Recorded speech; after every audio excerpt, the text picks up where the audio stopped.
insecurity issues. My question is why you have not used that approach in dealing with the matter of the insecurity in Sundu. Honorable CS, I ask so because the insecurity in Sundu has happened now 3 times. It is an insecurity issue that can actually is needless, and we believe if you involve the national leaders together with yourself on the ground and look on the issue of the deployment of the police and the local administration, you will be able to address this issue much better, because that region not only affects the 2 communities, but it affects many, many other communities and other counties. So, Mr. CS, when will you take leaders from the region with you to deal with that matter once and for all? Honorable CS, could you take the answer to that question? Mr. Speaker, sir, in response to that supplementary question, I would like to inform the House that it is true in some places we've been involving political leaders when it is appropriate, but it is also, we carefully do it after assessing the situation so that we don't ask those we suspect are a part of the problem to join us to look for the solution. And I know, and I'm not imputing any motive on any leader around that area.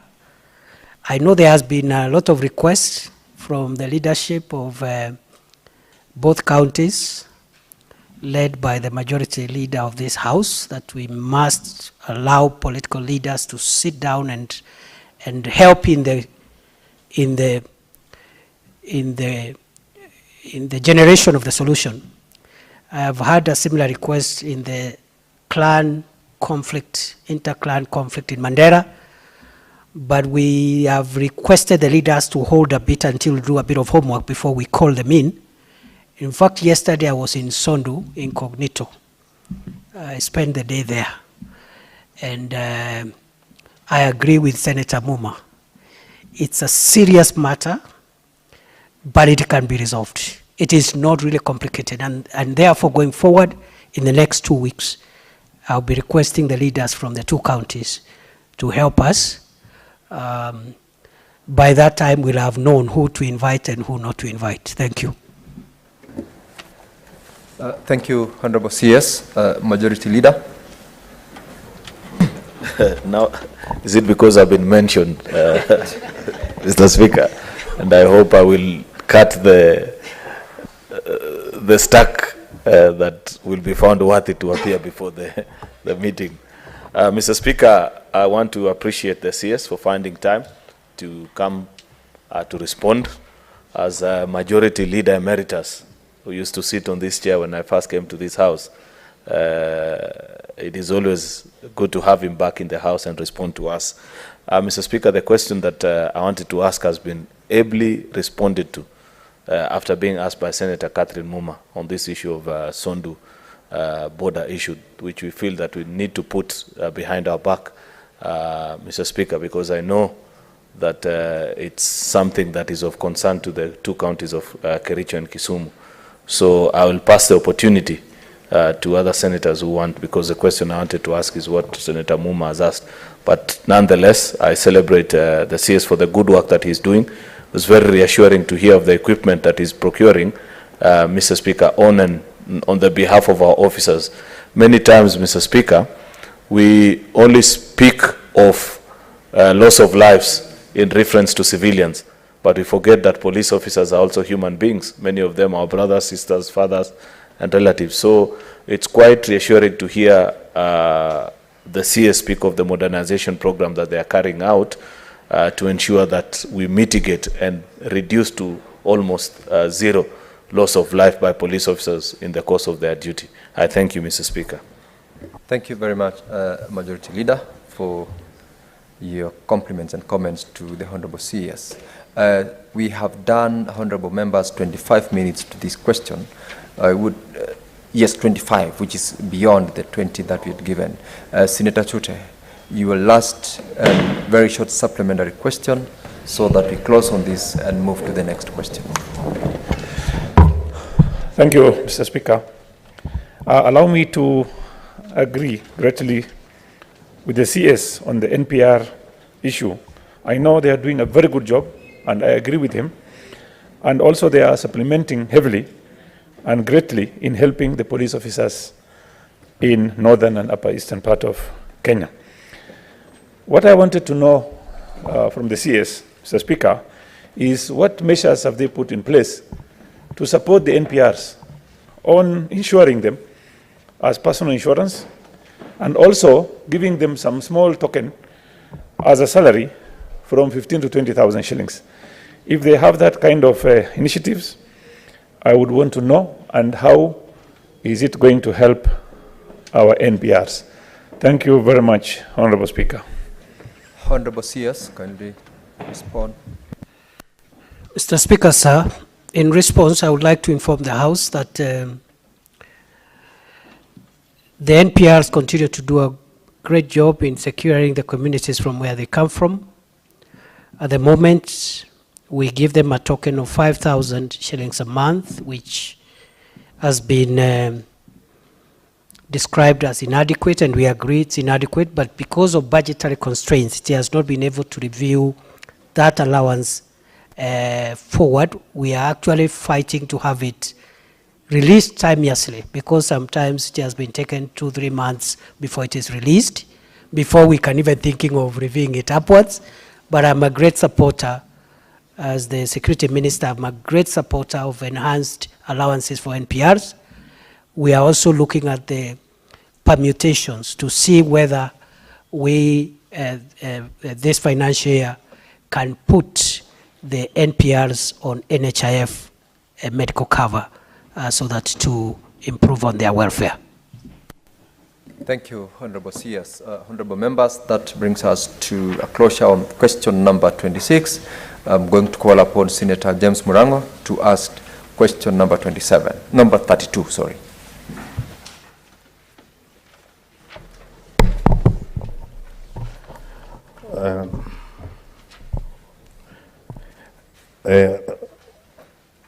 Thank you, Mr. Speaker.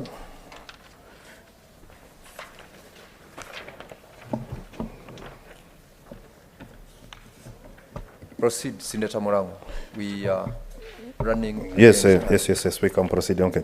Thank you, Mr. Speaker. Mr. Speaker, again, I want to thank you, the CS, and I'll ask one question: whether the Cabinet Secretary is aware of the kidnappings that have been happening along Makutano-Sagan Highway in Kirinyaga County for the last 2 years, where 11 children has been reported missing without a trace. And B, could the Cabinet Secretary provide an update on the status of investigation into the cases which have been reported at Sagana, Kiamashiri and Wanguru police stations? And C, what measures is the government taking to strengthen security in the area, to end kidnappings, and bring to book the perpetrators of the Heinous Act? Thank you, Mr. Speaker. Honorable CS, proceeds to respond to the question by Senator Murango. Mr. Speaker, sir, in response to question number 032 by the Senator for Kirinyaga County, I would like to inform the House that for the last 2 years, which is the period for which he has asked for information, we have had 6 cases of missing persons who are claimed to have been abducted by their relatives, or rather the claims have been, reports have been made by their relatives that they have been abducted, and the following 6 have been reported at Kerogoya, Mutito, Kagumo, and Kiamariri police stations since November 2021. They include the following: 1, OB 252301-2023, at Kerogoya Police Station, Susan Waithera, aged 15 years, left her mother at a salon and to an unknown destination, but was reported to have resurfaced on 25th May 2023. Number two, the other case which has been reported is OB number 31, 18/12/2022, which was reported at Motito Police Station. Peter Mogo, aged 40 years, he left home to an unknown destination and was later found dead. And from the examination, he was a victim of a fatal hit and run road traffic accident. Number three, OB number 16/23/11/22, reported at Kagumo Police Station. Emily Wawera, 15 years old, left Kiarida Secondary School at about 17:00 hours, but did not arrive home. She came home 2 days later, although it was reported as an abduction. The next one, number four, OB number 25/25/07/2022. Again at Motito Police Station, Anne Wangoi, aged 18 years, left home to see a friend within Kerogoya Township, but failed to return home. She was later traced in Nairobi on 29 September 2022 and escorted back home. Number five, OB number 21/28/8/2022, reported at Kerogoya Police Station. Mase Wanjiro Irungo, aged 17 years, left home for Kaderi Market to buy items, but disappeared and was later traced in Nairobi and escorted back home. Finally, the sixth one, reported as OB number 12/09/11/2021 at Kiamashiri Police Station. Bless Ann Wangeshi Maina went missing on her way back from school. The victim has never been traced to date, and the case is still pending under investigations. Honorable Speaker, the government takes abduction very seriously and is therefore inviting any person who has information that can assist the police in the investigations to volunteer the same, and the same will be treated with confidence in order to bring accountability to the outstanding cases which I have listed here and others across the country that fall in the similar category. Honorable Speaker, the government is employing or has employed the following measures to enhance security and bring to book the perpetrators of these abductions and disappearances. One, we have intensified both foot and mobile patrols along the highway. Along that highway, we have increased the patrols. B, we have expedited the investigations into all reported cases of missing persons. 3, police are working closely with members of the public to engage reporting of missing persons in time. In other words, we are investing in better police-public relationship as the solution to ensuring that cases like this are investigated and culprits are arrested, because the public holds the key to successful investigations and arrests. D, sensitizing communities on the importance of sharing intelligence and prompt reporting whenever there is an incident. Number 5, we have revitalized community policing, a Nyumba Kumi initiative in the area in order to enhance information sharing. And finally, members of the public are continuously being sensitized to be sensitive to security. We must sensitize our members to be conscious of their own security, not to go to places unless they are sure about the environment, and to report suspicious persons likely to be criminals. I submit, Honorable Speaker. Thank you, Honorable CS. Senator Murango, you have any supplementary question?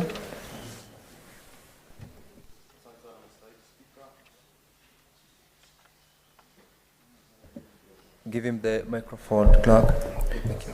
Asante tena mstahiki Spika, kwa maswali ya ziada tauliza maswali mawili tu. Waziri, mnamo mwezi wa Februari mwaka huu kuna ndugu wawili ambao waliuliwa na ukaleta taarifa katika hili bunge.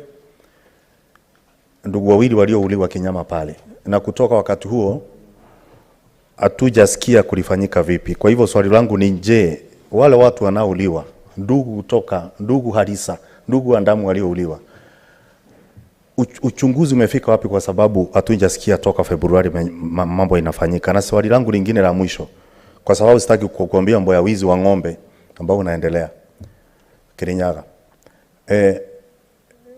Kuna jambo lilifanyika kule Kirinyaga kuhusu kiongozi mwanamke wa bunge la kaunti la Kirinyaga ambao alishambuliwa na watu wanaojulikana, wengine ni wafanyikazi katika kaunti ya Kirinyaga kama polisi wa manispaa.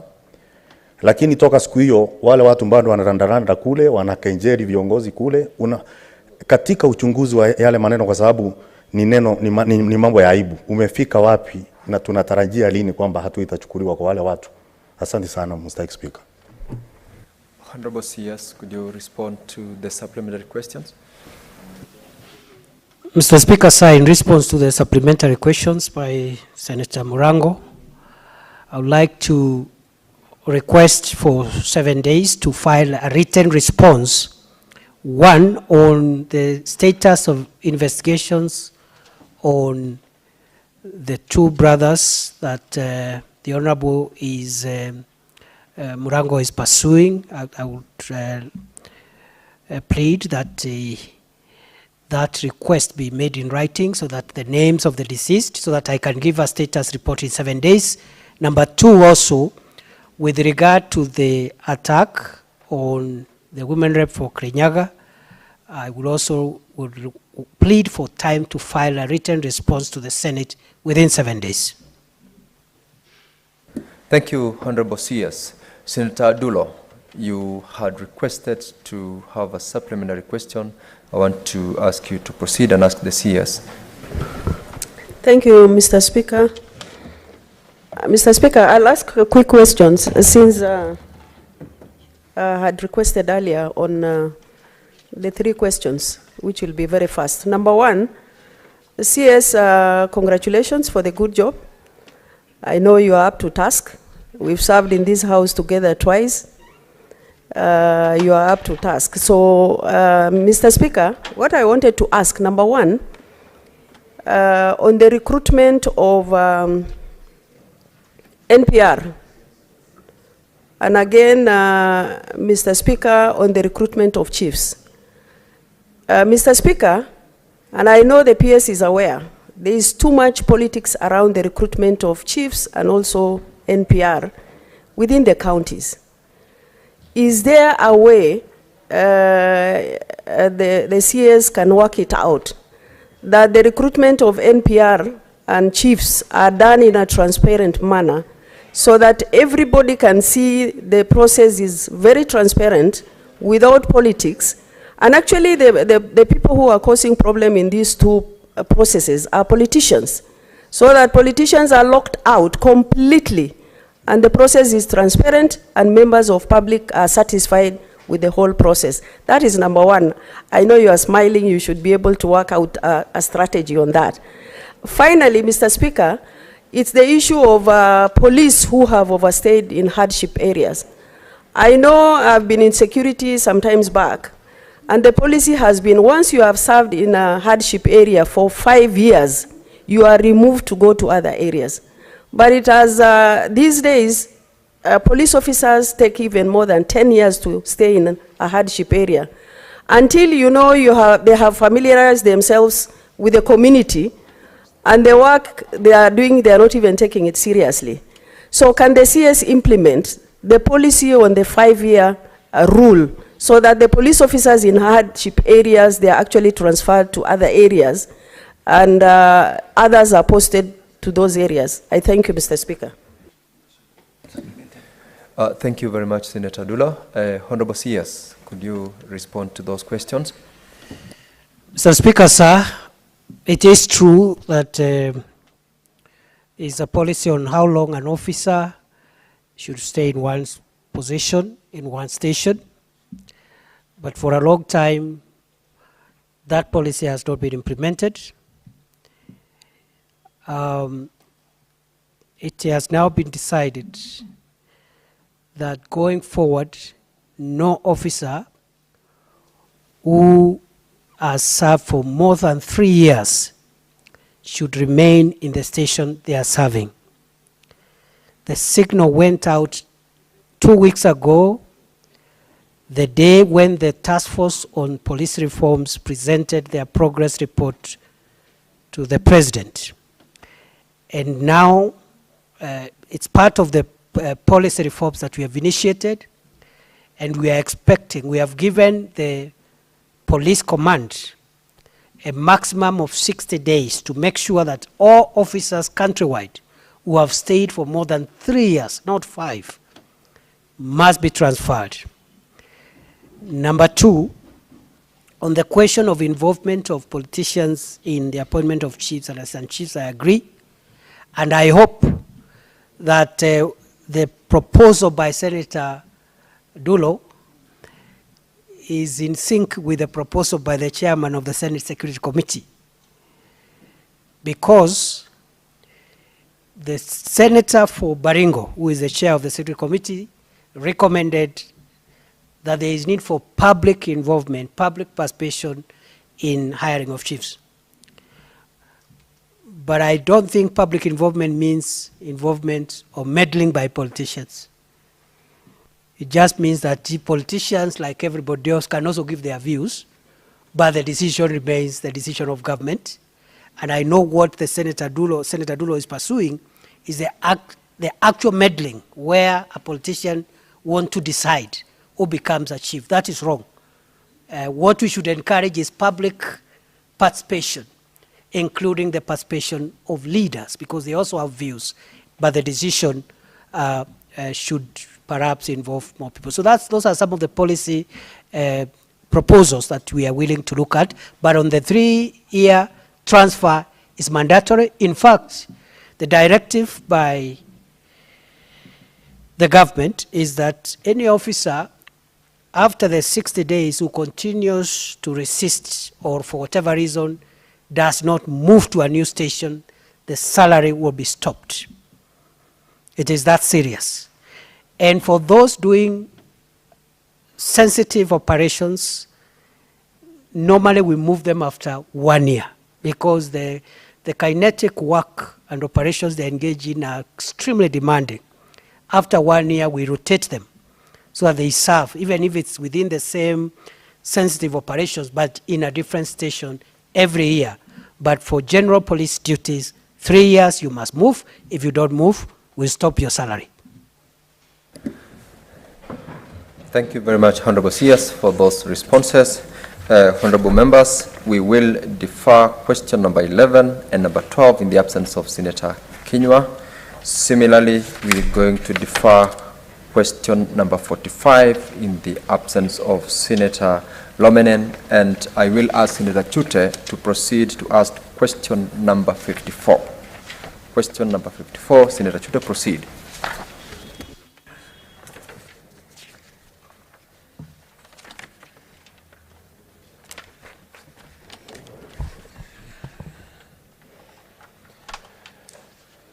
Thank you, Honorable Speaker.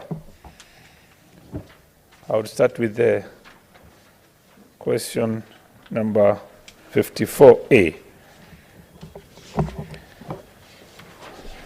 How many individuals have lost their lives as a result of terrorism attack in Kenya since the tragic bombing of American embassy in Nairobi by Al-Qaeda terrorists in 1998?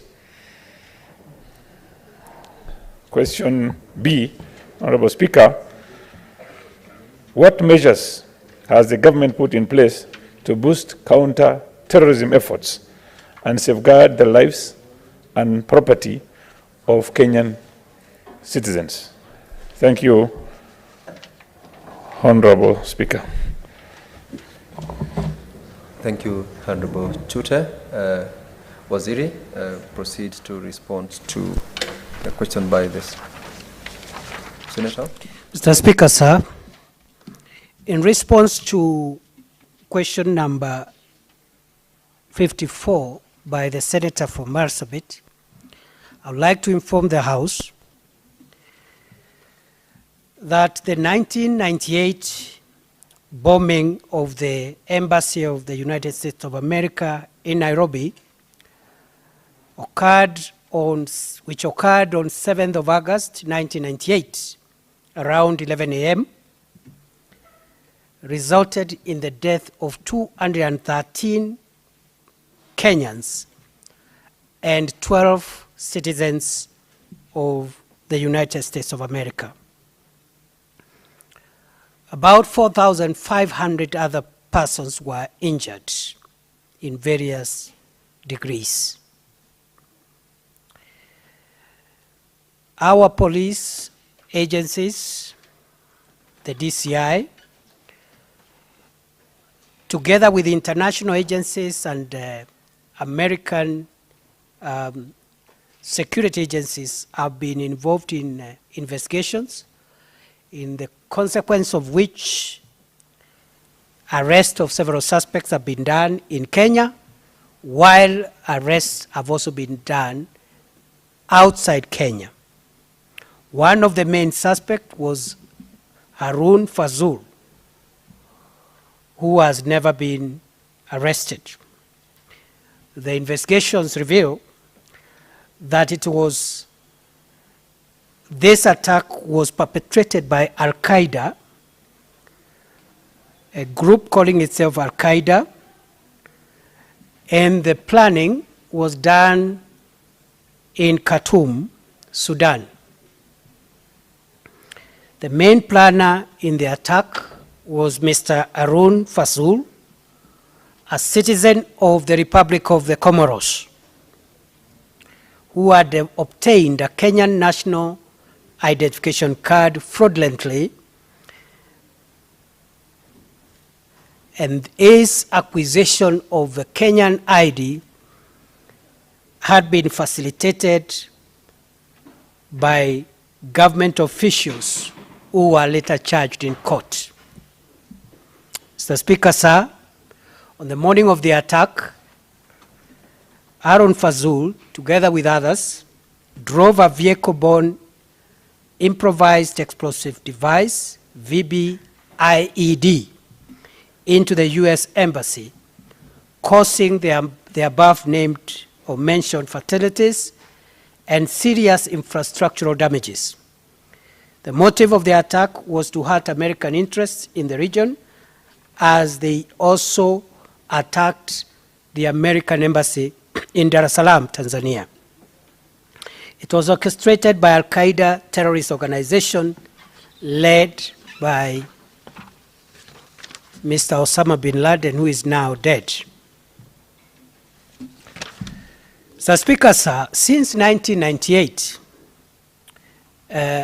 U.S. embassy attack, approximately 500 lives have been lost through terror attack in the country.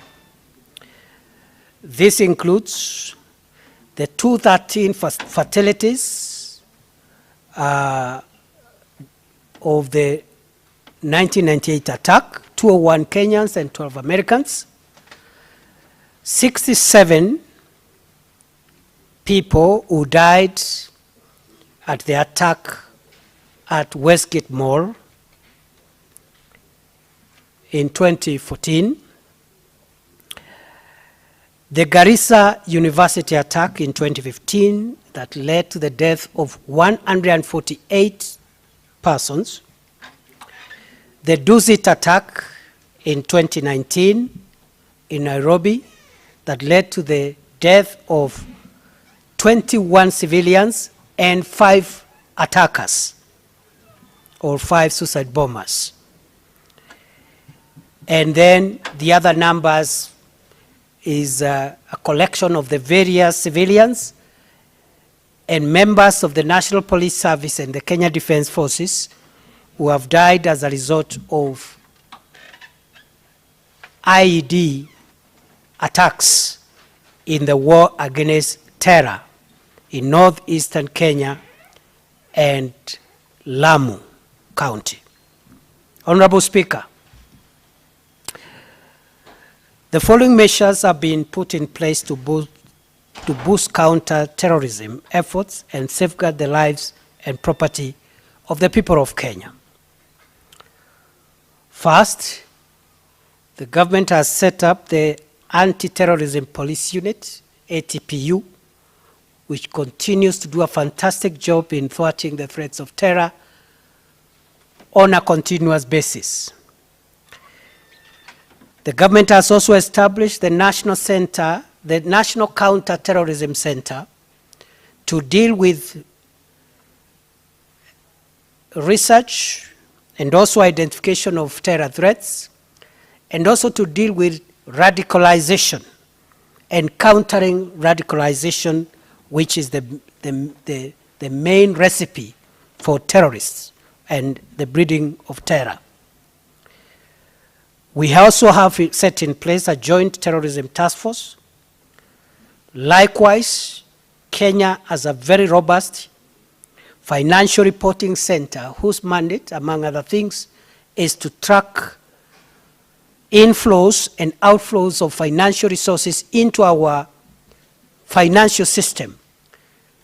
And occasionally, this financial reporting center has helped us to detect finances destined to the financing of terrorism, and we've been able to apprehend those resources. The government has also set up a modern Coast Guard, under the Kenya Coast Guard Services Act of 2015, and therefore the Coast Guard is helping us police the Kenya's territorial waters, the internal waters of Kenya, and that helps to keep terror, which is transported by sea, at bay. Other than that, the government has established the Transnational Organized Crime Unit at the DCI and the Asset Recovery Agency, so that resources that are frozen on suspicion of being destined to finance terror are seized and forfeited to the Asset Recovery Agency. The government has also established a personal identification secure comparison and evaluating system in immigration services, PISIS, which has worked very well, and we are in the process of even upgrading the PISIS system with a modern API stroke PNR, Advanced Passenger Information stroke passenger name record system, including other upgradings that we want to do at Jomo Kenyatta International Airport and other main ports of entry to ensure that we keep terror at bay and we can be able to detect the movement of terrorists even before they start their journey into Kenya from wherever they are. This is what the PNI, the API stroke PNR will do. But at the moment, the PISIS system has helped us big time. The other measure that we've taken, Honorable Speaker, is continuous training and deployment of specialized form units within the National Police Service. The main unit being the Special Operations Group, SOG, which continues to do a fantastic job in the fight against terror. And increasingly, we shall be using more of the same specialized units in the fight against hardcore banditry And that is what has helped us stabilize places like Baragoi, which were notorious for banditry for a very long time. And going forward, the deployment of these specialized units will go a long way in eradicating banditry, even as we fight terror. We actually are of the opinion that the evolving forms of banditry are moving towards the definition of terrorism. And we've already registered successes in Baragoi and the Koloa Bridge area between Tiati and Elgeyo Marakwet. And we'll apply more of these specialized units even in the fight against banditry, chronic banditry. We also have the QRU, the Quick Response Unit, GSU, ASTU, which is the Anti-Stock Theft Unit, and others. And generally, those are the measures. And finally, we have enhanced, since the enactment of the Security Laws Amendment Act of 2014, multi-agency collaboration for improved efficiency, so that the NIS, the National Police Service, the National Intelligence Service, even the Kenya Defense Forces, all institutions of our national security, whether internal security or the defense of our country, must work together, support each other, irrespective of their very specialized mandates. They must share their competencies and work towards resolving the issue of terror in our borders. So we are making good progress so far in terms of institutional arrangements, in terms of legislation. The following are the legislative measures that has helped us to be able to control the threat of terror. One is the Proceeds of Crime and Anti-Money Laundering Act, which was lastly amended 1 month ago. Those amendments, some of them, will have great positive results in terms of the fight against terror. And very soon, we may have to designate a number of organizations that we believe are suspected of financing terror. We will, of course, follow the legal procedures for designation, and we hope we will be able to do that in the next 30 to 60 days. We have the Prevention of Terrorism Act, POTA, which has also helped us big time to be able to even detain hardcore suspects of terror longer than necessary to be able to process them within the law. We also have the Security Laws Amendment Act of 2014, the amendments to the Anti-Narcotic Drugs Act, amendments to the Refugee Act, amendments to the NGO Act, amendments to the Firearms Act, Cap 114, to control the proliferation of small arms and light weapons, amendment to the Kenya Citizenship and Immigration Act, to make it impossible for foreigners to infiltrate our country and cause terror. We have also enhanced local and international collaboration and partnerships through the multi-agency task force, especially through the Joint Terrorism Task Force. We have enhanced information sharing mechanism.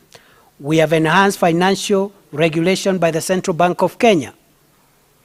We have also enhanced the deployment of modern technology in policing, including the use of Integrated Command Center, that is the IC3, the use of drones increasingly, especially now with the police modernization, equipment modernization program, and also facial and motor vehicle recognition capabilities. So, Honorable Speaker, the American fatalities and Kenyan employees of the US Embassy affected by the bombing incidents were compensated, while no such consideration was given to the other Kenyan. And I know I'll be appearing before a committee set up by this House on this subject, I think in the next few days.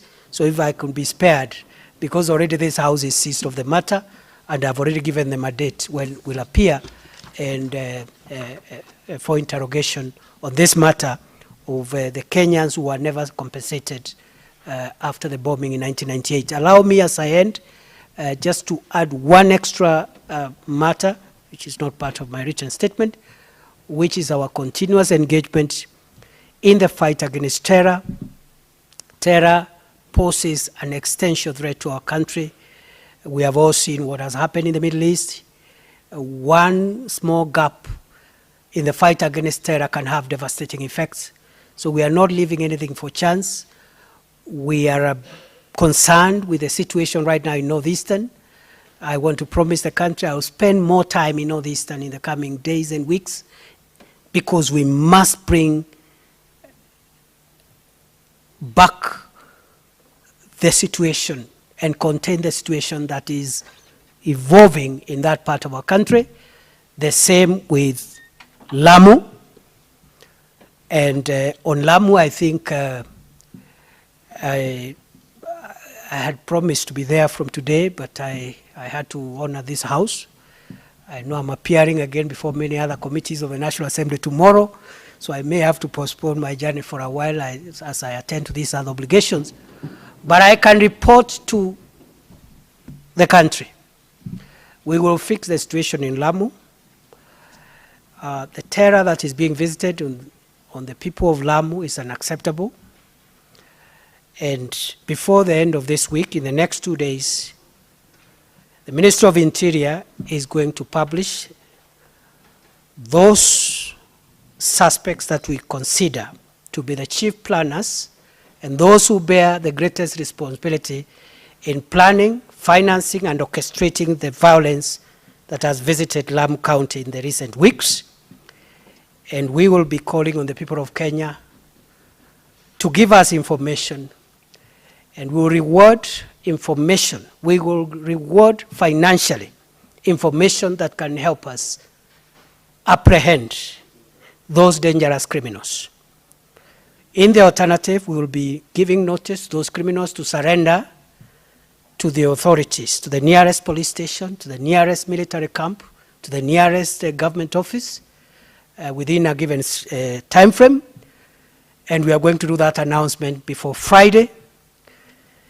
In the alternative, if they do not surrender, we will look for them and we will find them. And when we find them, we will do what we must. Thank you, Honorable Speaker. Thank you very much, Honorable CS, for your very elaborate questions. Honorable members, we are 14 minutes outside the time allocated for this particular question. That means we might have to lose out on the other business of the House. From my dashboard, members, I have got 10 requests. You will dislike the chair today, but for good reasons. I will only allow Senator Chute if there is any very burning supplementary question. But for the rest of the members, I'm afraid that the discretion that I will take is to facilitate us to transact the other business of the House that is pending, and it's ahead of us. I know we have got very important questions to the CS. The CS is available for us, not only today. He is available to us and to the House to answer to our questions. So to save time, Senator Chute, if you have any burning supplementary question directed to the CS, and we shall close at that, I'll give directions once your question is responded to by the CS. Thank you, Honorable Speaker. I have two questions, very quick ones. One I'll give to Haji. The other one is a very quick one. First of all, let me... Senator Chute, I have given directions.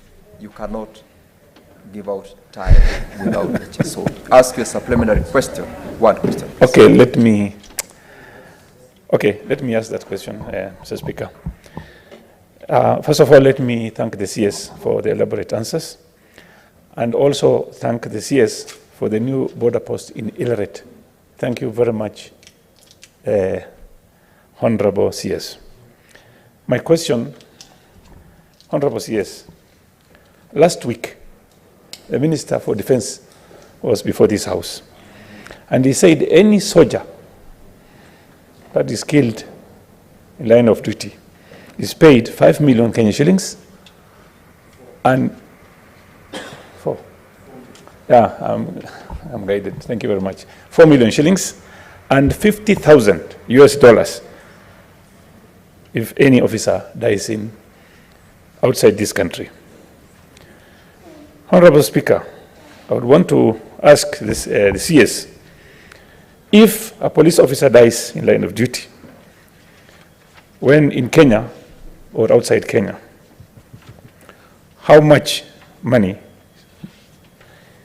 But by the way, the CS defense said, within the first 30 days, they'll be paid 4 million shillings. When it comes to a police officer, how much are you paying a police officer within that first 30 days?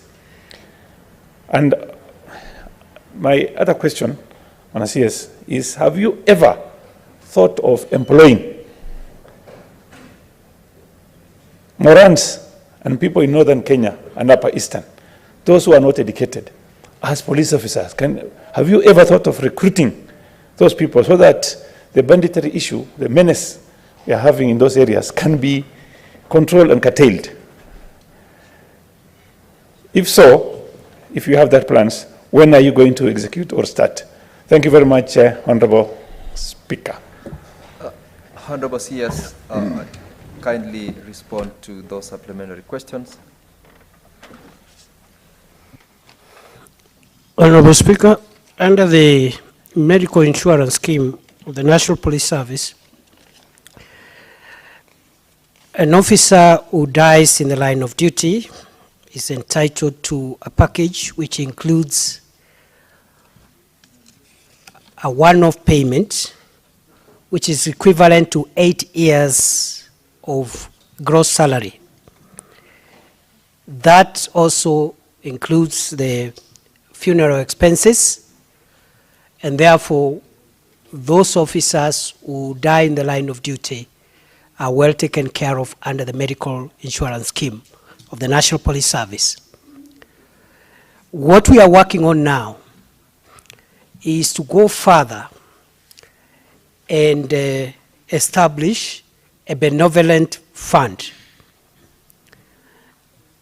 A benevolent fund for the families of the police officers who die in the line of duty.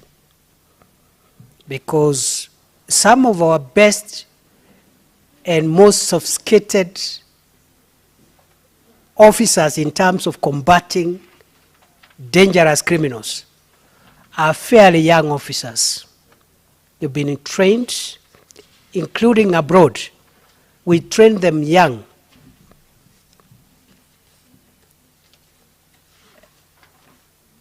And we are going even to graduate a few more next week. And what happens is that and they have really helped us, but whenever they are unfortunately hurt by enemy fire, they leave very young families. And every year we commemorate the day when we respect our fallen officers every second week of December. I did make a commitment last year that this year I'll be making announcement on the benevolent fund, which fund, other than just the one-off compensation for families, can help us to have a revolving fund, which we want to put in place from the end of this year into early next year, where the families, the children, and the spouses of the fallen heroes can access scholarships, can access medical care when their loved ones are gone, while defending the country and defending the people of Kenya. And I think on that front, we'll be making that announcement. Finally, on the question of recruiting police officers who may not fall within the qualifications, it's a proposal we are looking at, because the effort we have made in the fight against banditry and the fight against terror, some of the significant reasons for those gains are the specialized trained officers, but also the NPRs, who actually, many of them have not gone to much school. They may have gone to school, but they have not gone to much school. But they have done a fantastic job. And for difficult operations like in northeastern Kenya, the Boni Enclave, and upper northern rift areas, upper eastern, it's a proposal we are entertaining. How between NPRs, we can also have police officers who may not have the academic qualifications to help us deal with very specific threats to our national security. Thank you. Thank you very much, Honorable CS. Honorable members, I would like to ask you to permit me to end this question time on that note and appreciate the CS. I still have got members who really need to ask questions, but as I said, the CS is available to us, he's available to this House, he's committed not today but before that he's going to take priority to attend to this House to respond to the questions.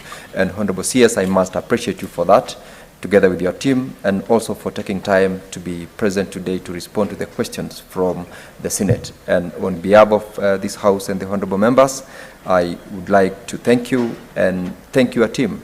I note you are together with Beverly, whom I've worked before. I must appreciate the good work that she did while she was based in Bomet. And Honorable CS, you are welcome once again in the near future to answer to so many questions which members have got for your ministry.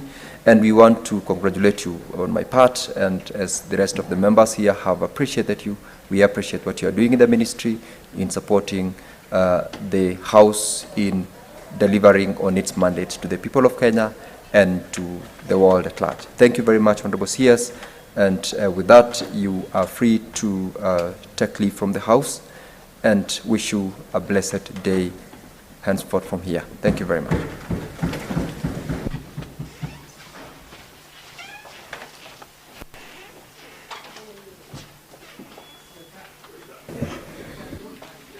Okay, honorable members, we have got the next set of questions to CS for Sports, Honorable Namamba. He's being ushered in, so let us also be available. Senator Chute, I believe, and Cherargei are the people with questions. All right.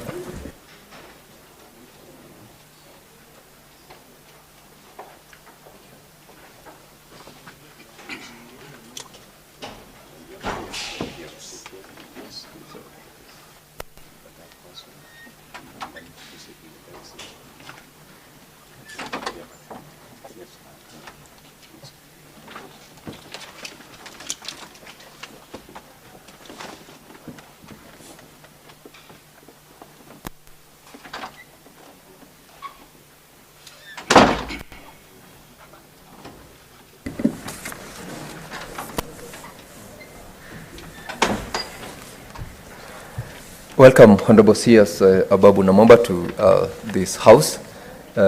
We are sorry we've kept you for a little while, but it is because your colleague, Professor Kidiki, was here to answer to the questions that were also expected of him. Thank you for honoring to appear today, and in a short while, I'll call upon the members who've got questions to immediately take.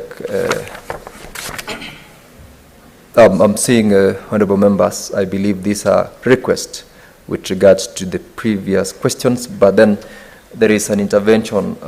What is your point of order, Senator Cherargei? So, Speaker, I don't know why the mics are not working today. No, they are. I believe just you had requested you had intervened. Approach the. Right. Thank you. Thank you, Mr. Speaker. Sir, just on a point of order, understanding order one. On 21st August 2023, the Cabinet Secretary of Youth, Sports and Arts did write a letter on 21st August 2023 to the Speaker of National Assembly and the Speaker of the Senate, which is you. And in that letter, Speaker Sir he indicated that he wanted to ask to answer the questions made by the leader of majority in the National Assembly, Kimani Ichung'wah, and of course doing badly misspelling my name, Honorable Simon Cherargei. I don't know who is that, but let me assume it is me. It should be Samson Cherargei, Nandi Senator. Which statement purposed to cast aspersions on the Ministry of Youth Affairs? So, Speaker, it was copied to, I don't want just to go to, copy to the Chief of Staff, Felix Kosgei, Senate Majority Leader, Senator Aaron Kipkirui Cheruyot, Majority Leader, National Assembly, Kimani Ichung'wah, Chairperson of Labor and Social Welfare, Julius Murkor, Honorable Dan Wanyama, Chairperson Sports, and of course, Senators, myself, yours truly.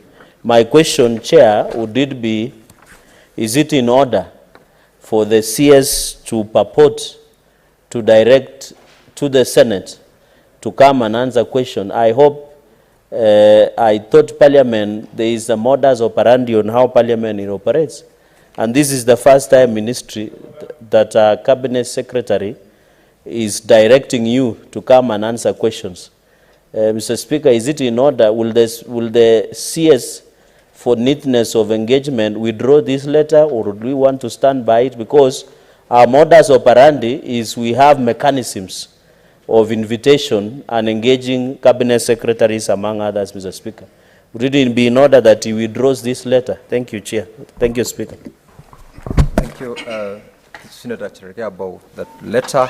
I'm just also making inquiries as to the letter itself that could have been submitted to the office of the Speaker. But, Honorable CS, you are the originator of the letter. Do you want to comment on it now before the questions are asked so that we deal with that intervention? What is your point of order, Senator? Mr. Speaker, thank you very much for this opportunity. Mr. Speaker, this is a question time, and it's supposed to be my question time now. And Honorable Cherargei is taking, we don't have much time, you know. Senator Chute, please. I take note of that. It was an intervention, so you will get your time. Thank you, Mr. Speaker. Thank you very much. Honorable CS. Thank you, Mr. Speaker. Honorable Senators. Honorable Speaker, the correspondence that the Honorable Senator Cherargei refers to indeed is correspondence from myself, my ministry. And it was correspondence that was conveyed in good faith. Just for purposes of disclosure, this correspondence did come up when I appeared before the National Assembly, and I did indicate to the National Assembly that it was done in good faith, and I would have no problem at all in this House similarly to withdraw the same, Honorable Speaker, if that is the direction of the House. Very well. So the letter stands withdrawn. Did I hear you well, CS, that you are withdrawing the letter from the record of this particular House? You heard right, Honorable Speaker. Very well. Thank you very much. So that letter, Honorable Cherargei, and for purposes of record, stands withdrawn. So we will then proceed to question number 51. Question number 51, Senator for Marsabit, Senator Mohammed Said Chute. Proceed to ask your question to the Honorable CS. Thank you very much, Honorable Speaker. My question is question 051. I'll start with question A. Could the Cabinet Secretary furnish the Senate with information regarding the tender process for the construction of Marsabit Stadium, indicating the total number of contractors that submitted the bids, who won the award, and the total value of the award bid? Question B, Mr. Speaker, was the construction of Marsabit Stadium a collaborative effort between the national government and the county government of Marsabit? And if so, could the Cabinet Secretary provide details of the prospective financial contributions made by each government? C, Honorable Speaker, could the Cabinet Secretary provide an update on the status of construction of stadium and indicate the expected date of completion, as well as any significant milestones achieved in the project so far. Thank you, Honorable Speaker. Thank you very much, Honorable Tutor. Honorable members, before I allow the CS to respond, as earlier on directed, we shall also stand by the directives earlier on given, so that we spend a maximum of 40 minutes in the questions to the CS. We have got only 2 questions, so I will still limit the number of members and supplementary questions that will be asked on the CS. And this limitation is because of the business that the House is expected to transact within the day. So, Honorable CS, kindly also in your response, directly get us to the answers to the question the Honorable Member has requested today. Thank you. Thank you, Honorable Speaker. Let me first of all appreciate the opportunity granted to our ministry to come shed light on these issues. And right from the outset, let me quickly also inform this Honorable House that this Marsabit Stadium is one among a number of stadia that stalled about 3-4 years ago, in 2019 to be specific.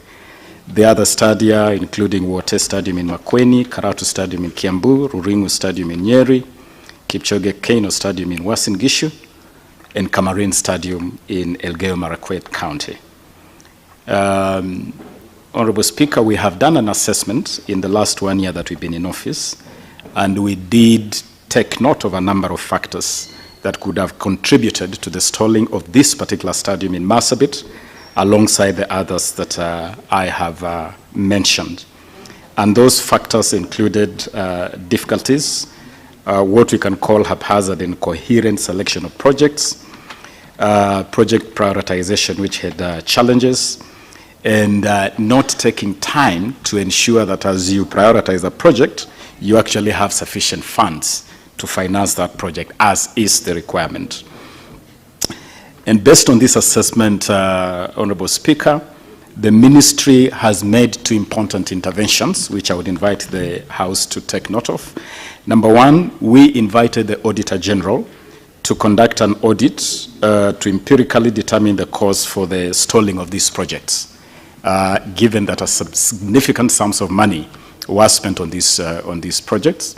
And indeed, I can confirm to this House that that audit is going on.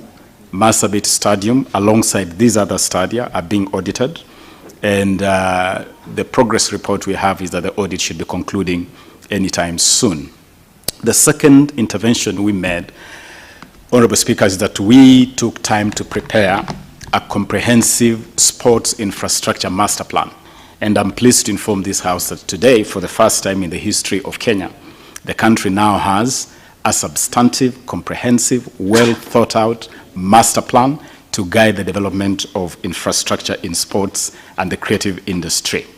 We are convinced that within this master plan, we should be able to complete Marsabit Stadium and the other stadia that are stalled.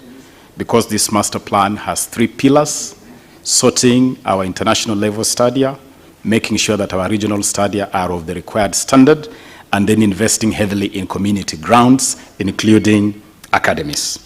Allow me now, Honorable Speaker, to go to the specific question raised by the Honorable Senator Shute. We have information that has been supplied by Sports Kenya.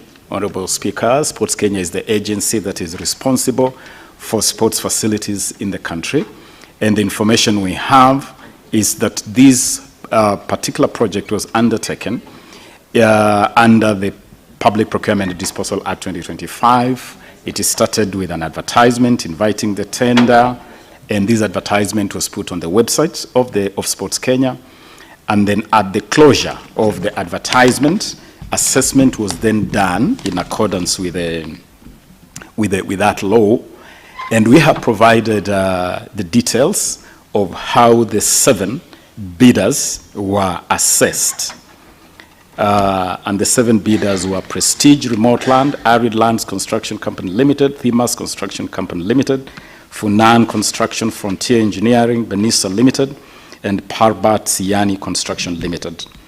Upon assessment, a decision was taken by the evaluation committee that this project be awarded to the lowest bidder.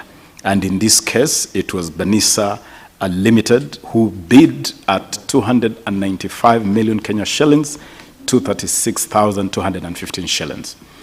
And therefore, this project, Honorable Speaker, Honorable Senators, was awarded to Benissa Limited.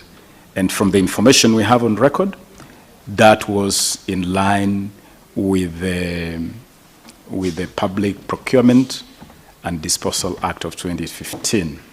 And that decision is on record. With regard to the second question as to whether there was partnership between the county government of Marsabit and the national government, the answer is yes, that the county government did have a share of the whole project, and the investment was principally around the VIP pavilion, what is called in the project details as the Western Stand in the project details. The national government took responsibility for constructing the Southern Stand, the athletics track, a football pitch, the ticketing booths, the underground water tank, a septic tank, driveways and walkways at that figure of 295,236,215 Kenya shillings. It is also indicated from the record from this period, Honorable Speaker, that there was a variation in the process of this project. This variation was apparently necessitated by the need to increase seating capacity and the need to finish the subbase of the athletics track using concrete rather than marram as initially projected in the project design. And the result was that a variation then raised the project cost by 71 million Kenya shillings, 767,000, occasioning the total budget cost to jump to 367 million Kenya shillings. And this, from the project records, was characterized as phase one of this project. This is the phase that the national government then handled as in partnership with the county government. Phase two of this project has not commenced yet, and the reason, of course, was that this project then stalled in 2019, and it remained in limbo from 2019 to 2022 when our administration came into office, and we quickly looked at this project alongside the other project that I have mentioned, including Karatu in Kiambu, Wote in makwiny, Kamarin in Elgeyo Marakwet, Kipchoge Keino in Uasin Gishu. And we determined that it was important in public interest to subject these projects to a special audit and also to complete these projects in the context of a master plan. And so the status today is that the project remains frozen until the audit is concluded, and it will be completed in the context of the master plan. The total projected project cost was 951 million Kenya shillings, 825,128, to complete the whole project as designed. Responding to question D, in terms of an update, the status of construction and expected date of completion, I can report to this Honorable House that Sports Kenya, through the contractor Benissa, undertook phase one of this project And as I've already put on record, it included the southern stand, the track of athletics, synthetic turf, pitchways, driveways, pitchworks, walkway parking with maram, finish, ticketing booths, powerhouse, underground water tank, septic tank, and VIP entrance. It is reported from the project record that there was failure with the borehole that had been sunk to supply water for watering the pitch.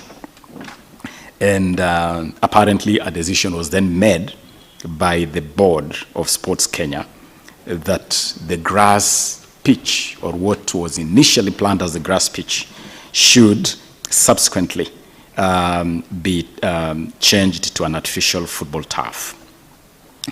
And as I've already indicated, Honorable Speaker, this project has been subjected by the ministry itself to a special audit, and that special audit, as well as the sports infrastructure master plan that the ministry has developed, will guide completion of this project. Indeed, I have attached in my submissions, the file that I have attached, I've submitted to the House, Honorable Speaker, the very last attachment is a letter from myself dated January 11th, 2023, and a referenced request for a special audit of infrastructure projects and programs at the Ministry of Youth Affairs, Sports and the Arts. And I wrote that letter to the Auditor General. Indeed, I handed this letter to the Auditor General myself in person. And the purpose of that letter was to invite the Auditor General to look at a number of projects and programs which had challenges and where we needed the Office of the Auditor General to guide.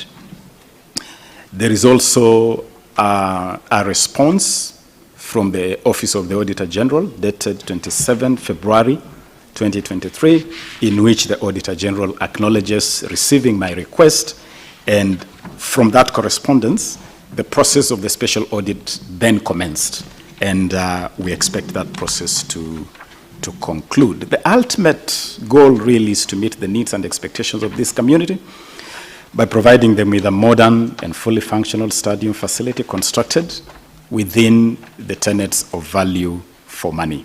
We will continue to provide progress updates. As soon as this special audit is concluded, we have every intention as a ministry to complete this particular stadium alongside other stalled projects that are on record here, because public funds have already been expended.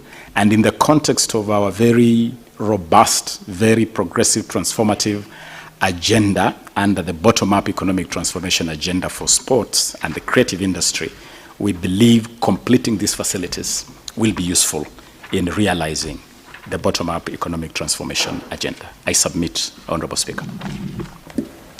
Thank you, Honorable CS, for that particular response to the questions by Senator Chute. I have in my dashboard 3 requests, Senator Kisang, Senator Abbas, and Senator Aldan Dulo.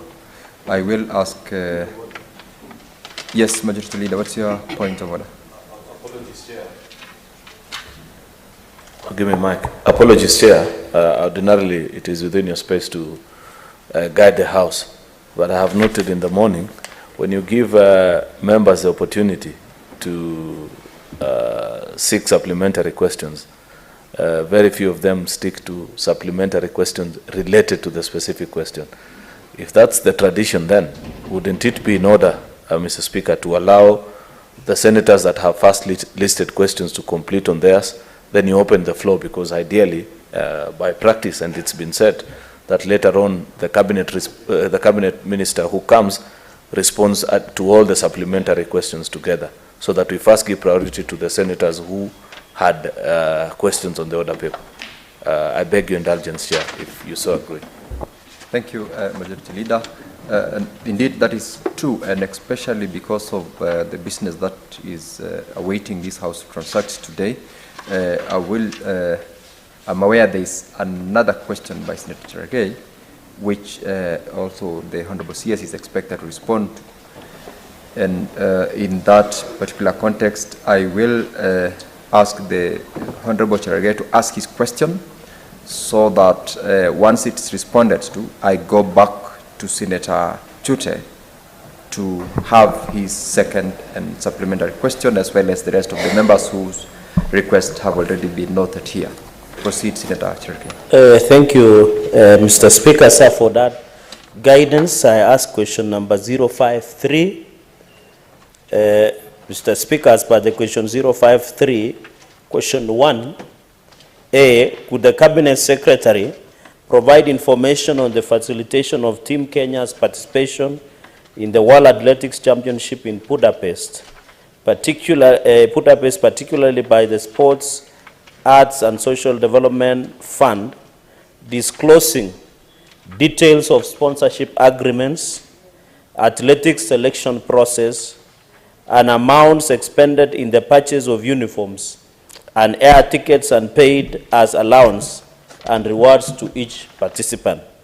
So, Speaker, sir, number 2, could the Cabinet Secretary, or part B, could the Cabinet Secretary provide the details of the financial management, including the book of accounts for grants and subsidies, as well as the latest report on the disbursements and procurement processes within the Sports, Art and Social Development Fund? Speaker, sir, number C, how is the leadership structure of the fund established? And could the Cabinet Secretary explain the recruitment procedure of the Chief Executive Officer or the CEO? Number D, Mr. Speaker, sir, what actions has the Ministry taken to enhance compliance with the legal and ethical standards at the Sports Fund, specifically with regard to previously reported allegations of financial irregularities? I thank you, Mr. Speaker, sir. Thank you, Senator Samson Cherargei, for your questions. Honorable CS, kindly respond to the questions by Cherargei, then we'll revert to the earlier question with other supplementary questions in the 2 questions that you will have responded to. Proceed.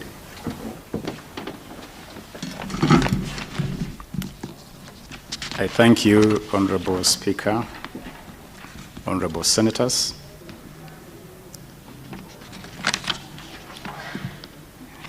Let me use this opportunity, really, Honorable Speaker, to applaud our Team Kenya that represented the country in Budapest, where they emerged the best country in Africa and the 5th overall globally, which was exemplary performance, and performance that has continued to improve, including their performance in Riga, the latest one being the world record by Kelvin Kiptum in the Chicago Marathon last weekend.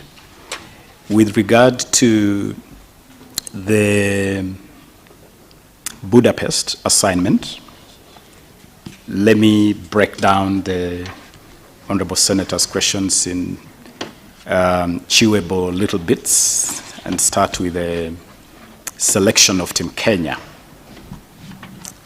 Honorable Speaker, Team Kenya was selected.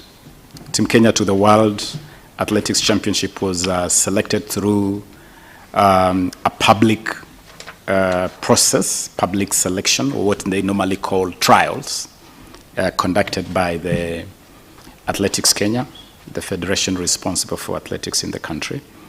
And this was a public process conducted on July 7 and 8 this year.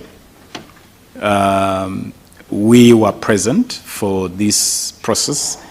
I attended day 1 of the trials, and the Principal Secretary for the State Department of Sports, Engineer Peter Tum, attended day 2 of the trial. So we were quite involved and engaged in observing that process.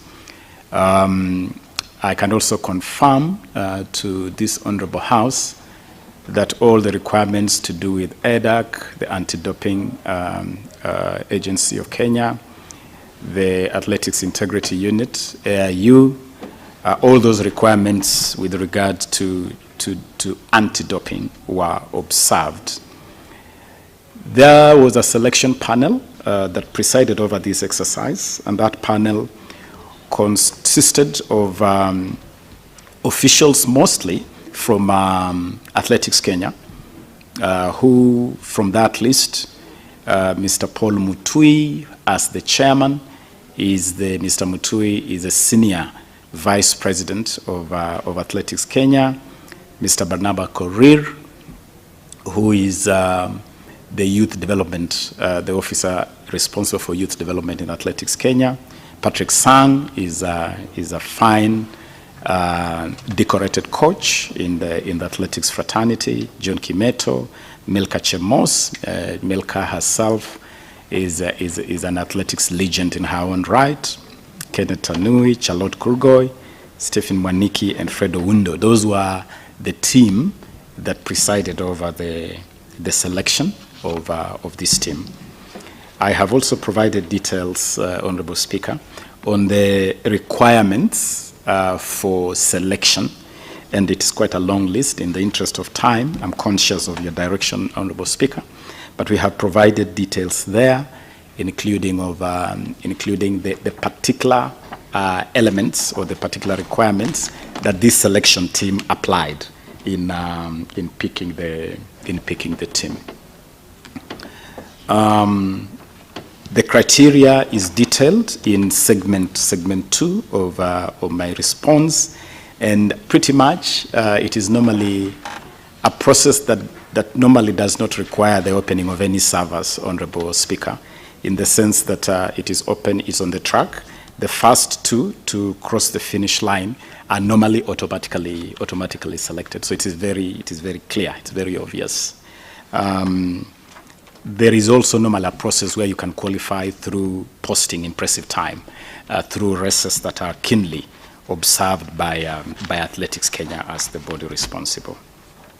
So that is the whole process, Honorable Speaker. In brief, I'm truncating my presentation to save on time, but that in brief is the process that led to our Team Kenya, that then we prepared to go to Budapest, and I can confirm to this House that the team was presented to the ministry after being selected, and we did have a major ceremony to hand them the national flag and to formally flag them off at the ministry headquarters.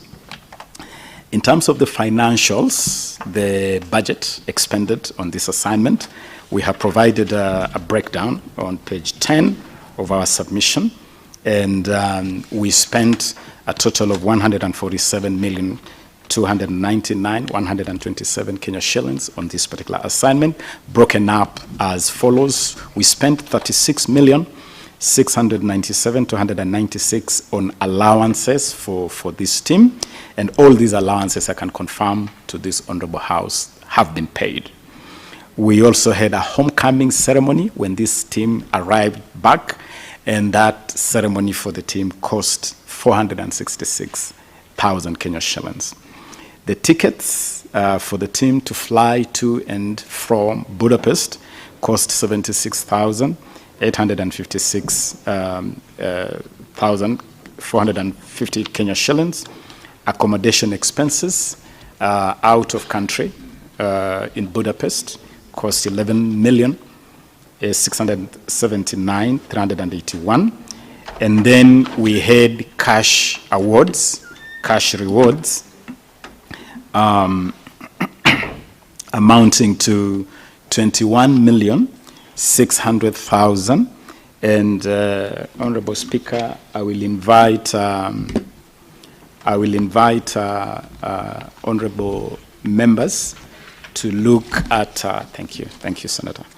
To look at an attachment we have provided on the schedule of cash awards, and I want to confirm to this House that one of the areas where the ministry, the government has done exceedingly well is to revise the whole reward scheme. Previously, the reward scheme has been extremely low. The payments have been unpredictable. You may want to know, for instance, Honorable Speaker, that last August, we held a ceremony where we were clearing allowances and cash rewards owed to athletes going back 11 years, amounting to 25 million shillings. Meaning that for 11 years, an athlete who represented Kenya has been waiting for their allowances, for their cash award for 11 years. We were able to settle that in August. But significantly, we also used that opportunity to reward some of our top legends and to improve the entire framework for rewards. And so, for the breakdown of that 21,600,000 reward money was applied according to the new scheme as follows. Gold medal was gold medal. We had 2 gold medalists.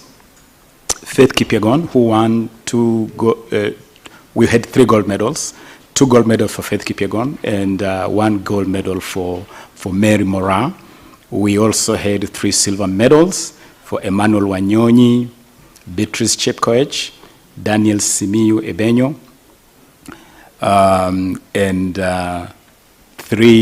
4 bronze medals, won by Faith Cherotich, Beatrice Chebet, Jacob Krop, and Abraham Kibiwot. Those are the areas where rewards were expended in terms of the rates in our new scheme, which I will come to shortly. So in terms of the budget, the expenditure on this particular assignment, it all comes down to 147 million Kenya shillings. The team returned after Budapest and was received by the ministry at JKIA. We had a ceremony to award them these cash awards or cash rewards. And this is a ceremony we hosted at the Talanta Plaza offices of the ministry. And the ceremony was indeed graced by His Excellency the President himself, who presented these cash awards to the athletes as per the list that has been provided. There was also a question on uniforms, and Honorable Speaker, it will be important for this House to note that as far as athletics is concerned, Athletics Kenya and the National Olympics Committee of Kenya, the 2 bodies that manage this space, have an agreement with Nike as a branding partner, and it is that partner who normally kits Team Kenya to this kind of competitions. And therefore, the kitting is not something that then we spend money on. It is done under the kitting agreement between the 2 federations and Nike. We have provided 2 annexes, which I would refer the House to. Annex 1, which provides details on allowances and the cash rewards, and Annex 2, which provides details on the tickets. Let me really emphasize how significant it is, Honorable Speaker, that when we came to office, we made the transformative decision to revise the reward scheme for the entire sports ecosystem, raising rates for both allowances and cash rewards. Allowances have been tripled from 1,000 Kenya shillings to 3,000 for local camping. That is when the athletes are in camp. After the team is selected, they go into a local camp. Ordinarily, previously, they were being paid 1,000 shillings a day. We have raised that to 3,000 shillings a day while they're in camp here. We also raised the rate when they are in competition, when they have traveled, like when they were in Budapest. And that we raised from $60 US dollars to $200 US dollars as a daily stipend to the athletes. And those rates are already being applied. We have also introduced a new cash award of 5 million for breaking a world record. Previously, there was no provision whatsoever for breaking a world record. You broke a world record, you had some mursik and danced to some iskuti at the JKIA, and then you went home. But now we have a new arrangement where every world record is rewarded with 5 million Kenya shillings. And Faith Kipyegon and Kelvin Kiptum have already benefited from this new scheme. We also significantly raised the rewards for medal winners to 3, 2, and 1 million for gold, silver, and bronze. For gold, now you get 3 million, 2 million for silver, and 1 million for bronze, respectively. We have also introduced the Hongera Awards, which, among other firsts, rewarded legends going back to the 1960s, and also settled 25 million shillings in cash rewards arrears going back 11 years ago. It was really, really incredulous that athletes who competed for this country 11 years ago are still waiting for their allowances. I'm glad to report to this House that we have settled that in full. We have also opened a Hall of Fame to honor Kenya's sporting and creating greats. And at the Talanta Plaza, you can actually now walk through a Hall of Fame, right from greats like the late Wilson Kiprugut Arap Chumo, the first Kenyan to win an Olympics medal for this country, all the way to the current greats like Faith Kipyegon and Mary Moraa, which we believe is a fitting legacy, a fitting honor to our athletes. Quickly now to go to the question on the management, the financial management, including the book of accounts for grants and subsidies, as well as the latest report on disbursement and procurement processes within the Sports, Arts, and Social Development Fund. Honorable Speaker, I want to report to this Honorable House that over the last 5 years, this fund has realized total revenues from betting activities, because this is a betting levy, amounting to 48 billion Kenya shillings. And the fund has, in that period of 5 years, disbursed 41 billion 793,444,631 in that 5-year period. Of that disbursements, records do indicate that the sports sector got 65%, 30% to the social development sector, and 5% to arts and culture. Social development includes healthcare, include education, and among the areas that the fund has supported, for instance, is the rollout of UHC, the school feeding program in schools. Those are some of the social development interventions that the fund has supported in that period. In the last financial year, 2022-2023, the fund had revenues of 10,427,518,883. And the Oversight Board, which is the organ responsible for authorizing disbursement, approved disbursement amounting to 7,951,585 to various sectors, 6.3 billion to sports, 1.2 billion to social development, and 324 million to culture and the arts sector. We have annexed to this submission the audited financial statement for the financial year 2021-2022, which is marked as Annex 3, summary of revenue and disbursements to various sectors from the year 2018-2019 to the financial year 2022-2023. All those are provided as annexes to these submissions. And as far as procurement is concerned, this is done ordinarily under the Public Procurement and Asset Disposal Act of 2025 and the regulation thereunder of 2020. Let me now move on to the leadership of the fund. Honorable Speaker, the leadership or the management of this fund is established under the Public Finance Management Act, Sports, Arts and Social Development Fund Regulations of 2018. And you have the highest decision-making organ of the fund is the Oversight Board.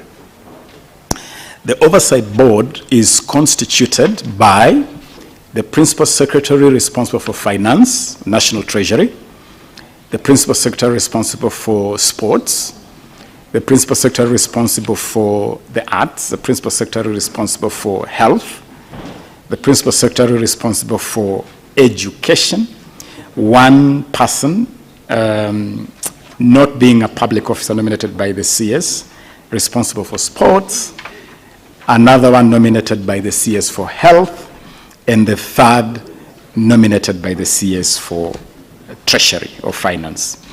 The chairperson of the board is ordinarily appointed from amongst these three independent board members. Below that board, you have the CEO, administrator, and secretariat of the fund, and this is the team that now does the day-to-day management of the fund. Honorable Speaker, the recruitment of the Chief Executive Officer or the CEO of the fund is also contained in Regulation 12.2 of the Legal Notice number 194. According to this regulation, the CEO is appointed through a competitive process by the board, and this has to be done in consultation with the Public Service Commission. And in accordance with this regulation, the Oversight Board of the fund advertised for the CEO position on April 25 and conducted a competitive recruitment process in consultation with the Public Service Commission. The appointment of a substantive CEO was made in compliance with Regulation 12.2 of the Public Finance, Management, Sports and Arts Social Development Regulations 2018. And so I can confirm to this House that this process was open, it was competitive, it was transparent, it was accountable, and we believe it gave the best output or the best officer that we could find. We have provided details, again, as annexes, and there is a copy of the advert inviting applications for Kenyans to apply for this position when we opened it up. Those details are annexed. Question number D, and that is the final question, is on the measures that the ministry has taken to enhance compliance with the legal and ethical standards of the fund, specifically with regard to previously reported allegations of financial irregularities. And I can report to this Honorable House that the Oversight Board, we have taken some institutional measures. One of the challenges we found when we came to office a year ago was that the board was not properly constituted.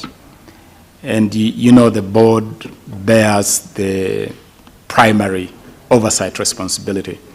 We have moved with haste to make sure that the board is now fully constituted, it has full membership, and it has a chair, as required by the law and by the regulations. We also found a situation where the CEO had been in acting capacity for years, which of course is not good for performance, is not good for accountability, is not good for certainty and predictability. And that is something we fixed. Now we have a permanent CEO competitively recruited who can now focus all his attention on leading the management of the fund. We have also gone out of our way to make sure that the fund is autonomous, the fund is transparent, it's accountable. We have had unfortunate scenario in the past of attempts to interfere with the independence or autonomy of this fund. We now have a situation where the fund is functioning autonomously as should be the case. And the board is now streamlining the management, and they're taking full responsibility as required by the law.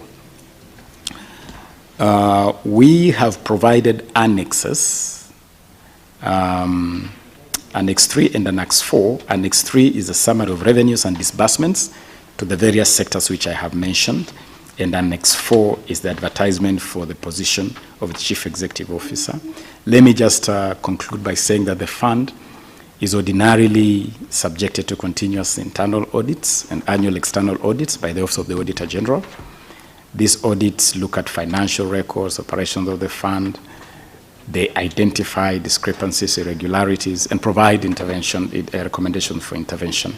I want to assure this House that the Ministry will continue to ensure that audit queries that arise are subjected to oversight and action, and as the Cabinet Secretary, I will continue to take responsibility to ensure that the fund abides by the law and the regulations as expected of me. I submit, Honorable Speaker. Thank you, Cabinet Secretary. Senators, we're going to take supplementary questions, and I would ask that you keep your questions very brief. And Cabinet Secretary, also, when you're responding to these questions, if you could also keep it brief and precise. Senator Kisang. Thank you, Honorable Speaker. Honorable Speaker, my supplementary question is to the CS regarding Kamareny Stadium and Kipchoge Stadium. In his response earlier, he said that there is a special audit that is going on. I wanted to know how long will this special audit take? And secondly, when the audit is completed, are you promising this House that next financial year you are going to allocate resources so that all the stalled stadiums will be restarted? Because we have waited for this particular stadium for long. You know, it's been there, it's close to 10 years now, on and off. And it looks like nothing much is coming out. Yes, you can respond. I can confirm to the Honourable Senator that we are in constant touch with the Office of the Auditor General. We have information, latest being this morning, that this audit is right at the tail end. We expect that this audit should be concluded in no more than a month. We will be liaising. Of course, I must also admit to the House that the Office of the Auditor General is an independent constitutional office which cannot be directed, including on timelines, but we have impressed upon them. Even if you look at my letter, which I have attached, we did request for expedition to conclude it in good time. We hope it will be done in good time. And as soon as it's concluded, we will be swinging into action immediately. I can also confirm to the Honorable Senator that we have every plan, every intention to complete all the stalled stadia. Indeed, when you look at the sports infrastructure master plan that I have referenced or have referred to, it sets 3 targets. Target number 1 is to return Kenya to international competitiveness by rejigging and improving our international facilities. Number 2 is to have quality regional stadia, starting with the stalled ones. And number 3, to invest in community grounds that will also host community academies. That is my guarantee, Honorable Speaker. Thank you, CS. Abbas Sheikh Mohammed, Senator. Thank you, Honorable Speaker.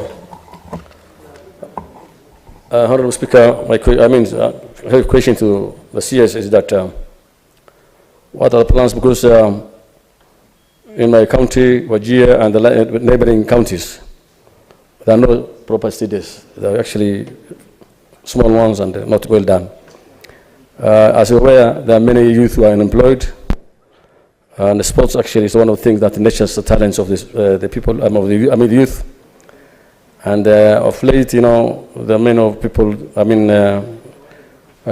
youth have been back to taking drugs. They are now recruited in, funny places like, Al-Shabaab and these things. And the best way to keep these youths is actually in the sports. So I'm asking the Minister what plan he has for those areas. 2, I'm seeing most of the times the stadiums are actually neglected. Senator Abbas. Senator Abbas. Senator Abbas, you only allowed 1 supplementary question. It's just So I will ask the same yes. questions, not two, but the same things, similar things. Not really, yeah? Let me finish, yeah? I'm saying the stadiums are actually not well managed in most places, and they're neglected. So the stadiums coming under the counties, or it comes to the office, and I think the most appropriate thing will be to engage some of these youth to take over the management of the stadiums.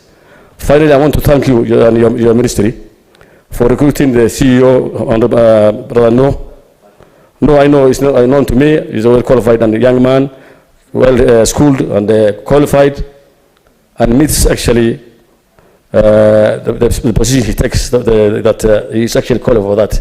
And I want to tell my brother Sergei that No is actually a stakeholder, and he owns shares in the company. Thank you. CS, please.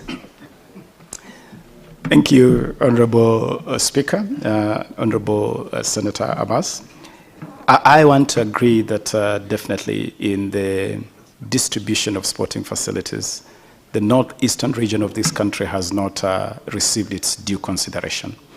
And that is why, Honorable Speaker, we have made the transformative decision to now develop infrastructure in the context of a master plan, so that we don't do it at individual whim, where a person decides this one will go to this corner.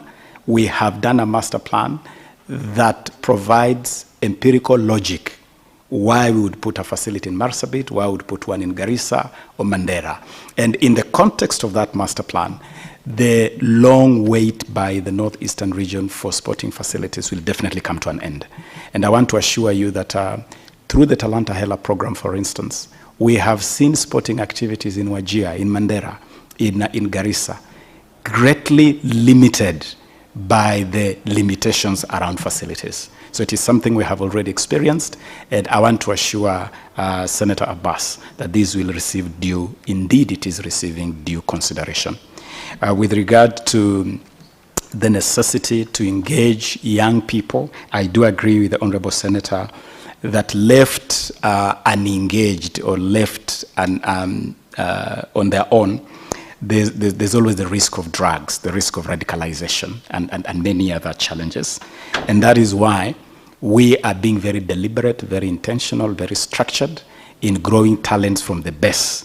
The reason behind our revolutionary Talanta Hela initiative, and all the counties of Kenya, including Mandera, Garissa, Wajir, and that whole belt of the northern region is fully incorporated in the Talanta Hela program. Every part of this country has to get the opportunity to be part of development in sports. And of course, we are also happy that the competitive, very transparent, very accountable process gave this country a fine Kenyan young man from that region who we believe is up to the task of delivering in this position. I thank you, Honorable Chair. Thank you, CS. Senator Fatuma Dulo. Chair, Mr. Speaker, thank you very much, and CS, welcome to the Senate. First, let me say congratulations to one competitor who was against me in the last race of Senate in the name of Nur Mohammed, that I'm happy the government has given him an opportunity to serve in the fund. Number two, Mr. Speaker, I wanted to ask CS, of course, Senator Abbas has asked about the counties. 2013, the government of Kenya has promised to build stadia in most of the counties. And if I may speak for Isiolo County, we have a very small stadium that is being constructed by the county government. And I think maybe in future, the county government or national government should be able to work together with county government to come up with a better stadium so that you complement each other and come up with a proper stadium that will serve Kenyans. Finally, Mr. Speaker, if you can allow me, if you don't cut me short, just one more question on the other second part. Mr. Speaker, I just wanted to know how are the projects identified by the sports fund to be financed by the board? Thank you.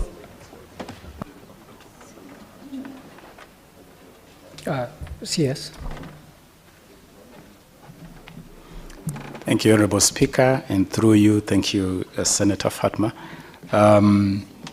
I want to confirm and to admit that the promise of 2013 on sporting facilities was not fulfilled. That is a fact that we cannot run away from. But also to confirm to this Honorable House that we now have a new administration, new leadership, new sheriff in town with a new style of doing things. And our style is called Bottom-Up Economic Transformation Agenda, which is very, very focused on transforming the fortunes of this land, every corner of this land, every blade of grass, every grain of sand, bottom up, meaning that all the corners of this country are guaranteed investment in all sectors, including this sector of sports. And to agree with Senator Fatma that indeed it will be good, and I want to urge the leadership of counties to work with the national government in developing sporting facilities. This ensures standardization. I can confirm to this House that we have been out there to look at some of the stalled facilities that were initiated by the county. Let me give the example of Bomet. We went to look at Bomet Stadium, and the manner in which that project was conceived and deployed by the county can tell you that it could have been done a lot better if it had been done in partnership with the national government in terms of standards. And I can confirm here also that we have taken the initiative to approach a number of counties. For instance, we have agreed formally with the county government of Kakamega on completion of Buhungu Stadium, and we have agreed on a certain way of doing it in a manner that meets CAF and FIFA standards. We have also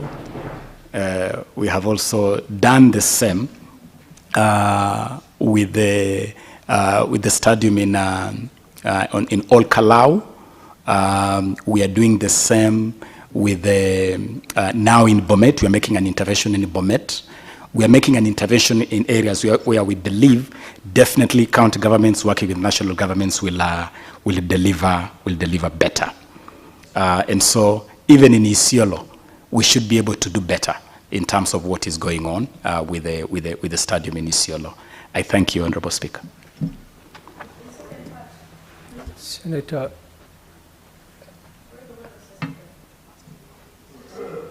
Yes, she claims there was a second part of the question.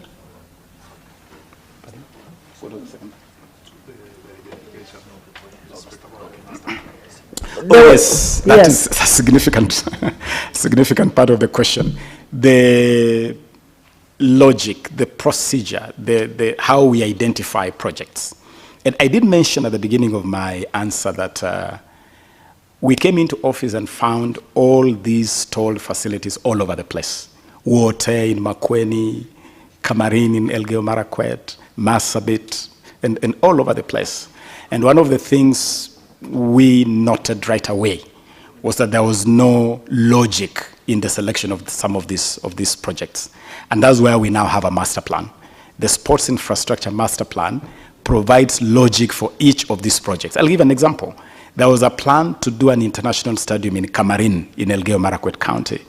Upon consultations and empirical logic, we realized no one will ever go to compete in Kamarin because of the high altitude. It is a training place, not a competing place. And so we have decided to do an elite training center, an elite high altitude training center instead of an international stadium.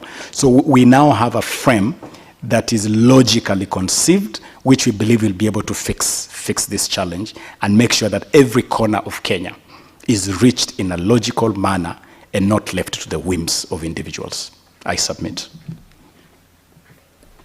Senator Margaret Kamar. Thank you, Mr. Speaker, for the opportunity. I want to thank the Minister for re-energizing the sector, and we believe he will be able to do well if he implements what he has presented before us today. As I seek a clarification on one statement he made, I also want to congratulate Kevin Kiptum, the new marathon world record breaker. And the Minister already awarded him the 5 million, and we thank him for that, to re-energize the whole sector. This is actually a member from my own village where I was born. But I wanted to get clarification, Mr. Speaker. When you pay a world record breaker the award of 5 million, does he still get the award of the gold? Because you can get gold without being a world record breaker. It was not clear to me whether when you break the record, you are given an additional award so that you are excited, so that our youth can move on to break records, because they know there are two different awards. Is it still the same one? The same golden one of gold, or you are giving over and above that? Otherwise, Kiptum, I say congratulations. Thank you, Senator. I would want us to take the last two questions, then you can answer all the three questions. The last two questions will be asked by Senator Cherargei and Senator Mohamed Chute. Senator Mohamed Chute. Thank you very much, Honorable Speaker. I have two questions, but one I will ask now, the other one later on. Mr. Speaker, let me take this opportunity to thank our CS for coming here today, and also thank him immensely for the contributions he has made to this country, both as a politician and also as a CS. Similarly, Mr. Speaker, I would want to thank the CS for a successful bid of AFCON sports games. Mr. Speaker, let me also take this opportunity to join my fellow senators, both Abbas and Senator Dulo from Isiolo, to congratulate His Excellency, our beloved President, Dr. Samuel Ruto, for appointing our able CEO Sports Fund, a young Senate aspirant, and also who has worked for IBC for many years. And Mr. Speaker, you will find this gentleman in the office from 6 a.m. to 11 p.m. Senator Chute, I was expecting you to ask for a supplementary question. My question will be very short, Mr. Speaker. This guy comes from Isiolo. On behalf of the people of Marsabit and Isiolo, I want to congratulate him. Thank you very much for the good job you are doing. My question, Mr. Speaker, is about Marsabit Stadium. The CS has elaborately said, and he said it very well. He knows about Marsabit very well. But I wanted to know from the CS, if he has gone to Marsabit, to look at the collapsing structures. If he has not done so, can he tell us when is he going to visit Marsabit Stadium for a good report, and also to come and tell the country what has happened in that stadium. Thank you very much for now, Mr. Speaker. Thank you, Senator. Senator Cherargei. Thank you, Mr. Speaker. Mine is very brief because I have one and I will ask later. Mr. Speaker, there is an annexure that has been provided on the air ticket that was paid to Budapest. This is in economy and it is 850,650 shillings. To the CS, is it wise to take people like Faith, like Ebenyo, Simiu, Daniel, using economy class, while yourself and the PS use business class? I thought they should be using business class and use economic class because they are going to work, they are not going to relax. Is it in order, CS, that our athletes should get at least leg room and relax and be able that when they land and go to Olympic Village, they should get a good relaxation on the way, Mr. Speaker?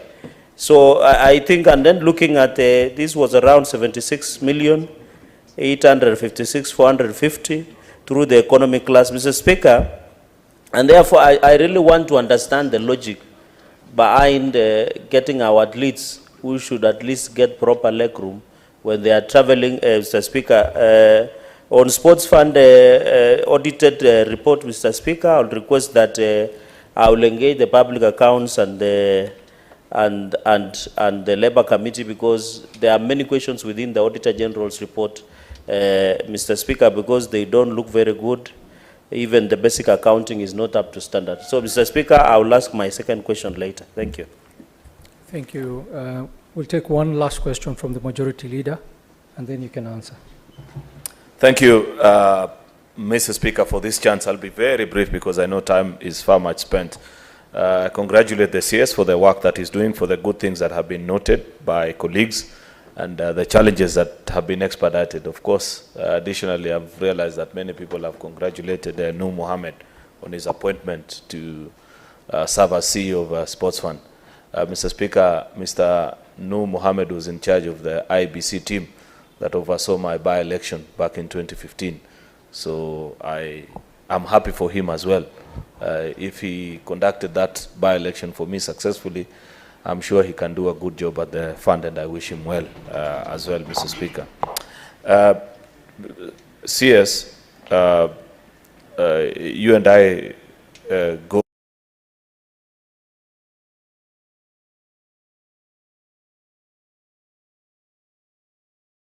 worried about is the time that it has taken to resolve certain matters, which I wish the CS to bring this House up to speed in terms of how much more time does he need to resolve these issues. Number one, the doping menace, especially in our athletics. Has the CS taken time to visit, say, Uasin Gishu County and Elgeyo Marakwet, where the known drug peddlers who are misleading our young athletes have set up camp? Has he taken time to do a public kamkunji with the athletes and understand who are these people who are misleading our young people to take performance enhancement drug that is leading to our ban? This issue is so serious, and CS, you know about it, that if it was not for the intervention of the president last minute, Kenya was not even supposed to participate in the World Championship. And therefore, I am a bit worried that the CS and his team that are here together with his PS and the team are taking longer in resolving this matter. If it is an amendment to the law that we passed here in 2016, I expect to see a legislative proposal here, because that is something that has the potential of embarrassing this country in a very bad way. Lastly, Mr. Speaker, is on management of federations. Many of our federations pose a great challenge to the ministry, and I understand about sports very well. Apart from politics, the only other thing that I engage in so deeply is sports, and I'm a lover of sports. And I know the challenge that we have with our federations, Mr. Speaker. And I'd wish to hear from the CS, what is his plan? What is his plan on how to better manage and at least guide? I know because of international obligations that Kenya has signed on to with many other global bodies, his hands are tied on many other aspects. But at least there are those that we can resolve locally. Athletics, for example, hasn't had elections for over a decade. Yet some of the people that have taken the government to court, I see them sometimes in the company of a CS doing certain responsibilities. So what is his plan in unlocking this challenge that we have with our federations? Thank you for your kind consideration, Chair. Speaker. Cabinet Secretary, I think there are 4 questions. Thank you, Honourable Speaker. I will take them in reverse order, starting with the question posed by the Honourable Majority Leader. I want to agree that doping is a matter of, I would actually even call it a matter of national interest, a matter of strategic national interest. And indeed, when this administration came to office, one of the very first crises we had to confront immediately was the very real threat of Kenya being banned by World Athletics because of a doping menace, a doping crisis that had reached unimaginable levels. And I'm glad that among our key success stories was that we engaged with World Athletics, the Athletics Integrity Unit, AIU, the World Anti-Doping Agency, WADA, and we were able to agree on an intervention plan Indeed, among the very first measures we took in office was to host a multi-agency forum to agree on how to confront this plan. And we agreed on specific intervention measures. One of those measures was to put in place a multi-agency team to lead the anti-doping effort, which we have done. We have put together a team, and that team is actually led by a former elite athlete, Wesley Korir, who leads that team. We also committed significant funds, $5 million a year for the next 5 years, to help propel that. And therefore, we have a team. What we realized was that the previous war against doping was rather disjointed, and effort had not been made to join dots. Now we have a multi-agency team that brings together investigative bodies, NIS, DCI. We have the judiciary that is part of this team, so that we can be able to deal with issues of prosecution. We have the Department of Health, which is part of this team. So it is a composite team which can deal with these menace from prevention, because prevention is key. And by the way, for these athletes, arrest of, or rather nabbing an athlete is not very useful to the athlete. What is really useful is prevention. And so the significant investment has to be at that level of prevention, investigation. I visited a camp, I can inform the Honorable Majority Leader through you, Honorable Speaker, that I visited a camp in E10. And one of the things I noted was that it is actually possible for an athlete to run into trouble by merely taking drugs across the counter. You walk to a chemist, you buy a drug across the counter. That drug may contain some elements which will actually ring bells, and you get into trouble with the anti-doping bodies. And so I want to assure this House to have faith in the program we have put in place, the team, the multi-agency team we have put in place. It may have taken a bit of time, but remember the magnitude of the crisis we inherited. And it required a well-thought-out plan.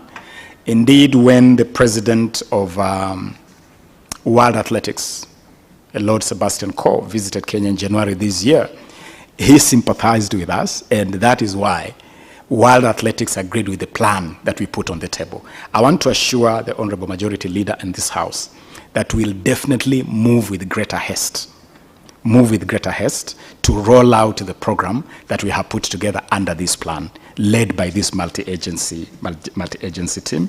We will also be more available, but I can also tell this House that there are investigations that are at a very advanced level, advanced stage. There are some cases that are at a very advanced stage, of course, for obvious reasons. I wouldn't divulge details. And so I believe that we are on a good course in our anti-doping war. And the mantra in the ministry today is zero tolerance to doping. That's the mantra that we are driving. On the management of federations, yes, if I were to pick challenge number one for this ministry, the number one ranking challenge, it would be federations. And it is across the whole sporting arena. From swimming, we have had a big challenge with swimming. The last 3 months, actually, we have spent so much time to sort out a swimming crisis going back 7 years. We are on the verge of cracking that crisis in swimming. Football has had its challenges. The Honorable Majority Leader is right to say that he and I go a long time, and he and I have shared a lot of thinking, a lot of thoughts around the question of how do we fix our football?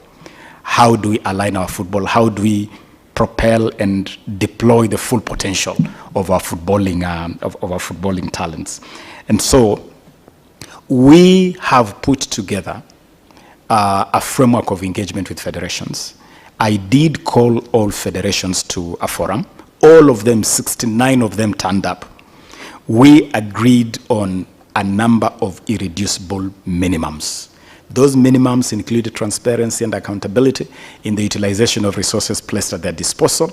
It also includes governance, because the biggest challenge in federation is governance. And I can tell you that when you fix governance, it's amazing to see the results.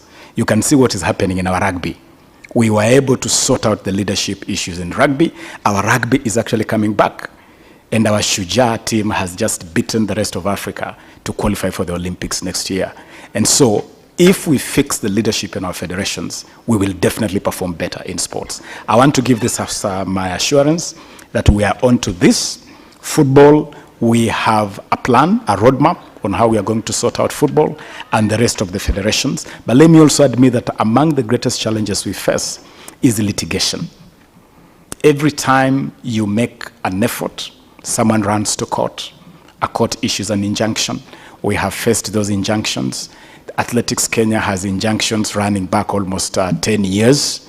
We are figuring out how to deal with this litigious environment or a culture, even as we fix our sports. Let me move quickly to the question posed by Senator Cherargei, the travel by our athletes. This is a budgetary issue that cuts across the whole of the sporting arena.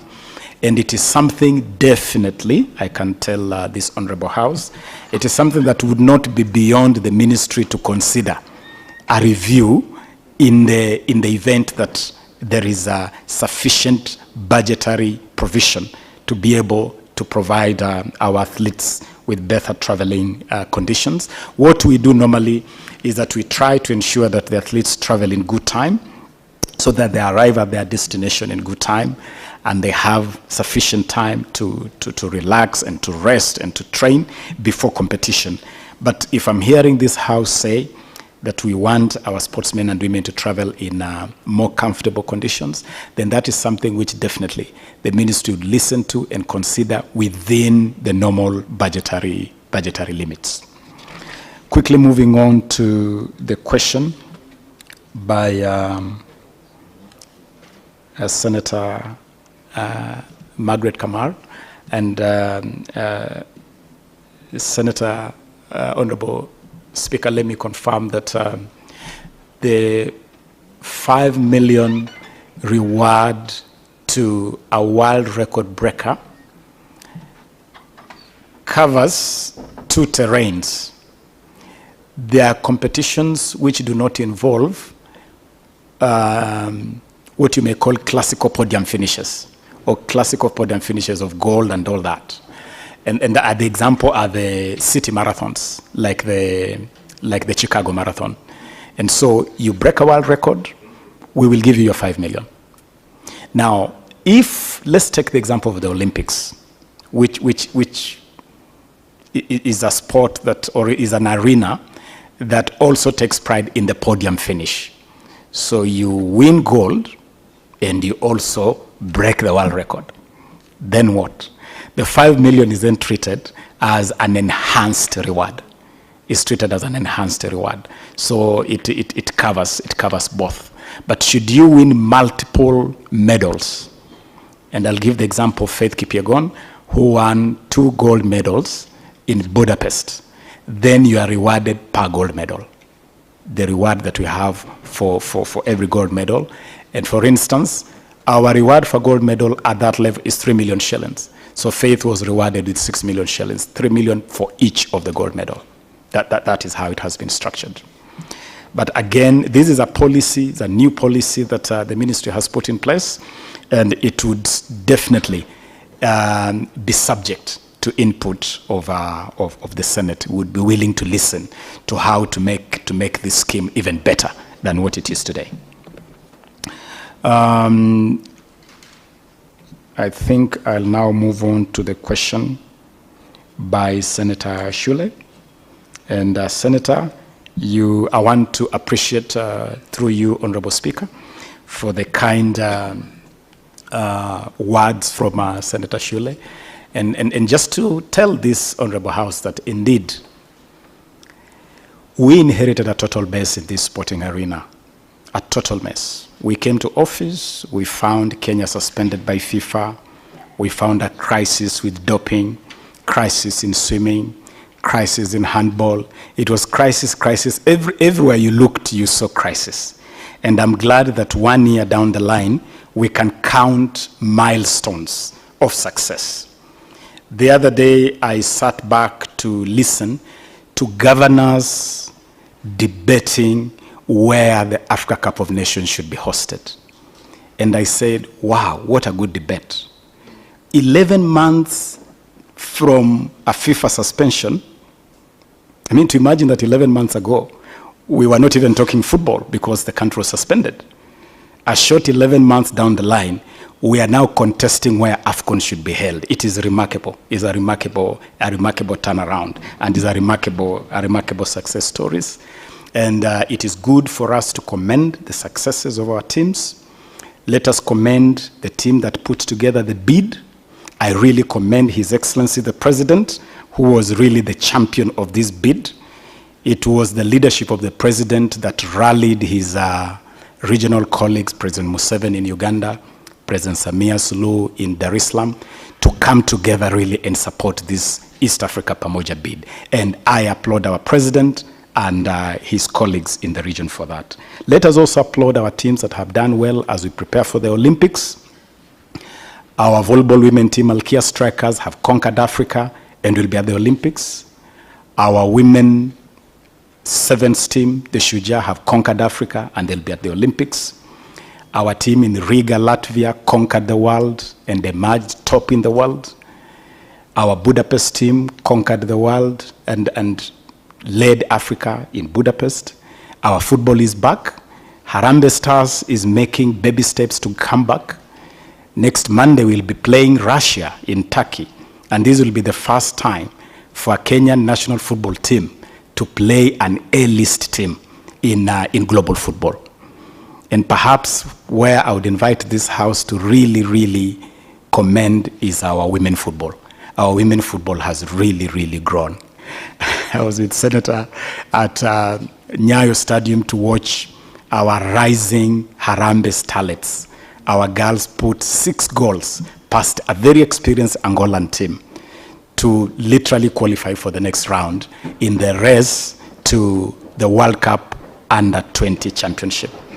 And before that, the senior women team, the Harambee Starlets, did something that no Kenyan team has ever done, to beat a Cameroonian team in a competitive game when they knocked out Cameroon in the qualifiers for the Women Africa Cup of Nations. And we are now preparing this team to face the next round, and we have a lot of faith that they'll qualify for the competition. So overall, our sports is at a good level, and I believe that we are making good progress. I beseech this House, I ask this House to support the efforts we are rolling out under the bottom-up economic transformation agenda in this sector of sports. I submit, Honorable Speaker. Thank you very much, Cabinet Secretary. At this point, we will give you leave. Thank you very much for answering all the questions, and thank you for the good job you're doing at the Ministry, and we wish you all the best. Thank you, Cabinet Secretary, and your team. Honorable Senators, the question number 11, 12 by Senator Kinyua and question number 45 by Senator Lomenen have been deferred. Next order. Order number 8, the Digital Health Bill, National Assembly Bills number 57 of 2023, second reading. Majority Leader. And Majority Leader, at this juncture, I will use Standing Order number 34-2A to extend the sitting of this session by another 15 minutes so that you can be able to finish moving the motion. Okay, that's good, Speaker, because gives me sufficient time to move, seconding, and maybe even one or two of our colleagues can contribute, because I don't intend to be long on this, Mr. Speaker. I understand the interest from our colleagues. So, Mr. Speaker, sir, I beg to now move that the Digital Health Bill, National Assembly Bill number 57 of 2023 be now read a second time. Mr. Speaker, this is a very important bill or piece of legislation. Colleagues will recall that when we were in Turkana for Senate Mashinani, I did mention that there are 4 enabling bills to the UHC. This House successfully transacted 2 of them, completed them, complete with amendments. We fostered devolution by ensuring that many of those funds are locked up in our counties, and agreements ensuring that county governments and the national government relate and respect each other, Mr. Speaker. This bill now further, Mr. Speaker, is an addition to the other 2, the one on primary health and the one on community health promoters, Mr. Speaker.